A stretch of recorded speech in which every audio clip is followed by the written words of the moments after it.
जैसा आपने सोचा है, अगर वैसा नहीं होता है तो आप घबराएं नहीं। हो सकता है ईश्वर ने आपकी सोच से बेहतर आपको कुछ करने के लिए सोचा हो। मैं कैलाश कुशवाहा।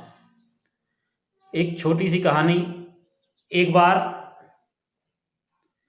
एक मंदिर में भगवान की मूर्ति थी और एक भक्त भगवान को बहुत मानता था और वो रोज भगवान के दर्शन करने के लिए मंदिर में जाता था। तो ईश्वर से प्रार्थना करता था कि हे ईश्वर, सब लोगों का भला करना और गरीबों पर दया करना।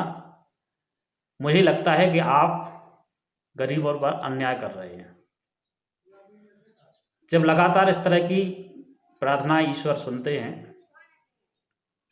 तो भगवान एक दिन कहते हैं कि एक दिन के लिए जिस जगह मैं खड़ा हूं उस जगह आप खड़े हो जाएं, तो आपको सारी चीज़ें समझ में आ जाएंगी।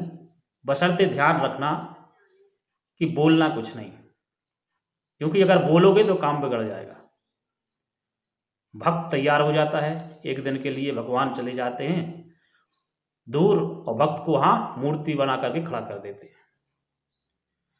सुबह सबसे पहले एक व्यापारी आता है, भगवान के दर्शन करता है, पूजा पाठ करता है और उस समय उसका पर्स वहाँ गिर जाता है, व्यापारी चला जाता है। इसके बाद एक गरीब आदमी आता है, वो भी भगवान की भक्ति करता है, पूजा करता है और वो पर्स उस गरीब आदमी को मिल जाता है और वो उठाता है, अपने जेब में रख करके चला जाता है।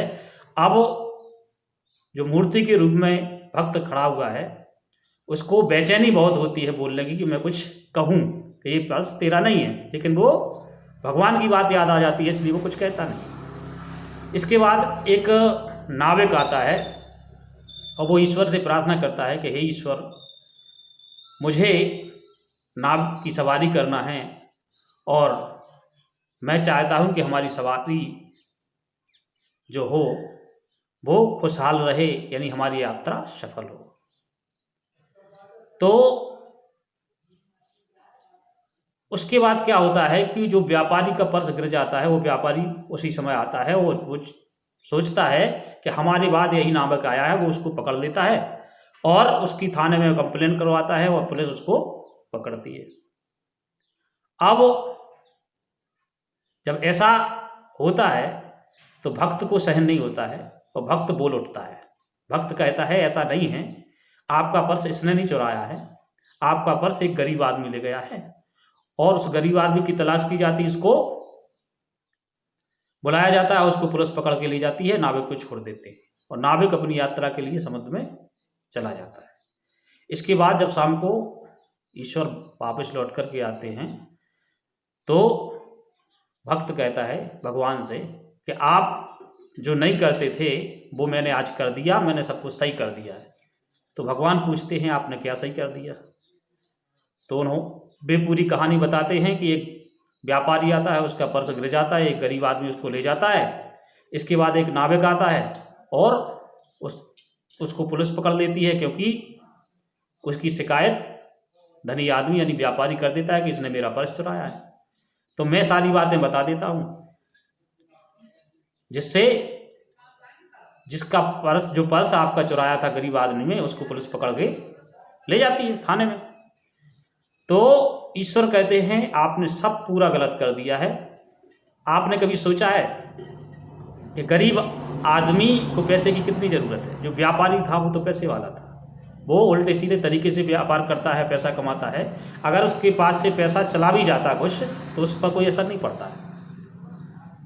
अगर गरीब आदमी को मिला है और उसकी अगर रोजी रोटी चल जाती तो उससे भी उस गरीब आदमी के जीवन में बहुत बड़ा फर्क पड़ता है। और समुद्र में तूफान आने वाला है, अगर नाविक पकड़ा जाता, वो जेल में चला जाता, तो वो जान नहीं खोता, क्योंकि समुद्र में तूफान आएगा, उसकी नाव पलट जाएगी, वो मर जाएगा, तो उसकी ज़िंदगी भी बच जाती। तो आपने पूरा गलत कर दिया है और जिस आदमी को पैसे की ज़रूरत थी उसको सजा मिल रही है। तो इस तरीके से हमारे जीवन में भी जो हम सोचते हैं वो घटित नहीं होता है। जैसा जैसा हम चाहते हैं वैसा अगर नहीं होता है तो हमें उसकी चिंता नहीं करना चाहिए, घबराना नहीं चाहिए, क्योंकि हो सकता है कि ईश्वर ने आपके लिए कुछ उससे भी अच्छा सोच के रखा है, क्योंकि किसी को किसी के भविष्य के बारे में पता नहीं होता है। इसलिए जो है जैसा हो रहा है उससे घबराए नहीं, आप अपने काम पर ध्यान रखें, कार्य को करते जाएं, खुश रहें, मुस्कुराते रहें, दूसरों की सेवा करते रहें, मदद करते रहें और अपने जीवन जीने का आनंद लेते रहें। अगर आपको ये कहानी अच्छी लगी हो तो इस वीडियो को लाइक करें, शेयर करें, सब्सक्राइब करें। थैंक यू, धन्यवाद।